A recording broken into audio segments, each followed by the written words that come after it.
বনদুর্গা মা যে কত জাগ্রত আজ আমি হাতে নাতে প্রমাণ পেলাম। সত্যি মানে আমার চোখে জল চলে এসেছিল। তোমাদের সাথেও আমি স্টোরিটা শেয়ার করতে চাই।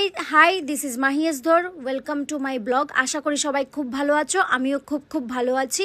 তো সকাল সকাল আমি 6টার সময় উঠে যাই মা বনদুর্গা মার কাছে দর্শন করার জন্যে। স্নান টান করে একবারের জায়গায় আমি দুবার স্নান করি ওই দিন, কারণ আমার মনে হচ্ছিল যে আমি একবার স্নান করেছি, তারপর আমি ঘরের ফ্রিজটা ছুঁয়ে ফেলি, তারপর আবার স্নান করি। বিকজ আমি ভাবি যে মার কাছে যাব, একদম শুদ্ধভাবে যেতে চাই। যাই হোক, রেডি হয়ে গেলাম, রেডি হয়ে বেরিয়ে গেলাম সকাল সকাল। তখন ঠিক বাজে 7:30। কিন্তু দেখতেই পারছো কতটাই না রোদ ছিল, কিন্তু রোদ তখন আর মাথায় ছিল না। তখন শুধু মাকে দেখার খুব ইচ্ছে ছিল। আর সত্যি চলেই এসছি বলতে বলতে মার কাছে। কিন্তু আসার পর দেখতে পারি যে এখানে একটা পাখিও নেই। কিন্তু তারপর দেখতে পারি যে একটি মেয়ে এখানে বসেছিল। তা দেখে মনে একটু খুশি লাগলো, কিন্তু মনে মনে ভাবলাম, এ মা, আমরা কি এত জলদি চলে এসেছি যে মার মন্দিরে? মা মনে হয় কিছু খুলেই নেই এখনো। তা যাই হোক, ভাবলাম চলো যাই, ভেতরের দিকে যাওয়া যাক, কি হয় দেখা যাক, মাকে দেখতে পাই কিনা না।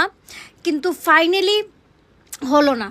এরকমই মনে হচ্ছিল আমাদের যে মার দেখা হবে না, কারণ মন্দির তো তোমরা নিজেই দেখতে পারছো, মন্দিরে কেউ নেই।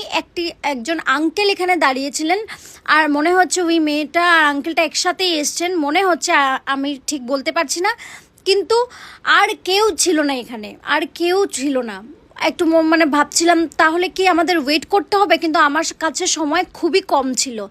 মাকে মনে মনে ডাকছিলাম, মা এত দূর তোমার কাছে আসলাম, এত দূর থেকে, শিলচর থেকে হাতিচড়া আসা সত্যি কথা অনেকটাই দূর, কিন্তু তোমার কি দর্শন পাবো না? একটাবার তো তোমার দর্শন পাওয়াই যায়। মা কি করব? সবাই বলছিল 9টার আগে তো খুলবেই না। তখন বাজে তোমার 8টা 8:30 মোটামুটি।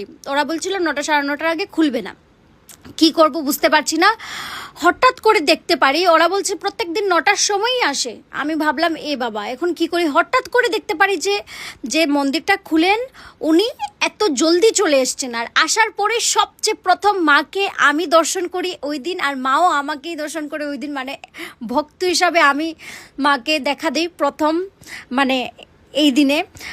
আমার এত খুশি লাগছিল যে দরজা খোলার পরই ওই দাদাটা দেখার আগেও আমি মাকে দেখতে পাই, যে খুলছিলেন উনি দেখার আগেও আমি মাকে দেখতে পাই, আর মাও আমাকে দেখতে পায়। এটা দেখে আমার এত খুশি লাগছিল যে না, মা সত্যি আছে, বনদুর্গা মা সত্যি অনেক জাগ্রত।